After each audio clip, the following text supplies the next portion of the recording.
గడిచిన 10 ఏళ్లలో దేశంలో 25 కోట్ల మందికి పేదరికం నుంచి విముక్తి కలిగించినట్లు రాష్ట్రపతి ముర్ము పేర్కొన్నారు. 2047 నాటికి వికసిత భారత్ లక్ష్యంతో కేంద్ర ప్రభుత్వం ముందుకు సాగుతున్నట్లుగా తెలిపారు. పార్లమెంట్ బడ్జెట్ సమావేశాల సందర్భంగా ఉభయ సభలను ఉద్దేశించి రాష్ట్రపతి ద్రౌపది ముర్ము ప్రసంగించారు.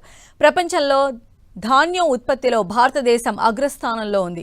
ఆక్వా రంగంలో ప్రపంచంలోనే 2వ స్థానంలో ఉన్నాం. 150కి పైగా వందే భారత్ రైళ్లు నడుస్తూ ఉన్నాయి అని ద్రౌపది ముర్ము అన్నారు.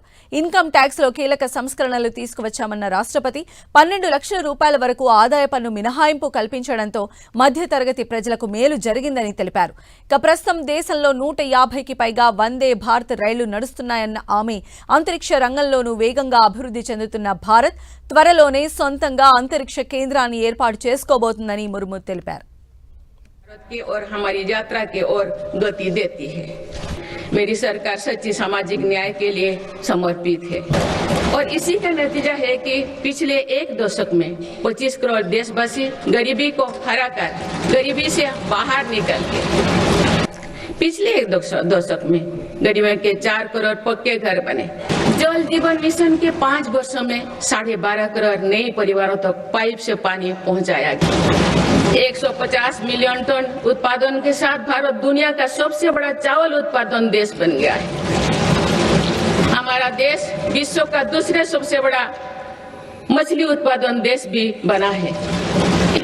देश के मैन्युफैक्चरिंग सेक्टर में भी इस दौरान रिकॉर्ड ग्रोथ दर्ज किया है।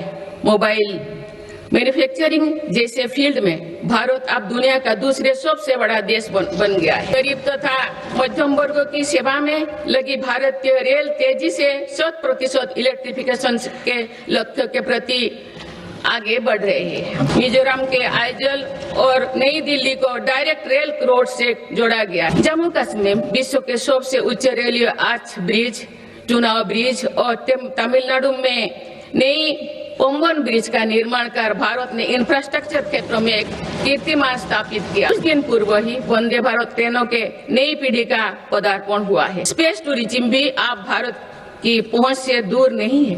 भारत के युवा अंतरिक्ष यात्री शुभांशु शुक्ला का इंटरनेशनल स्पेस स्टेशन पर पहुंचना एक ऐतिहासिक यात्रा का आरंभ है। आने वाले समय में हमारा देश अंतरिक्ष में भारतीय स्टेशन की स्थापना की दिशा में आगे बढ़ने वाला है। देश बहुत उत्साह के साथ गगनयान मिशन पर भी काम कर रहा है।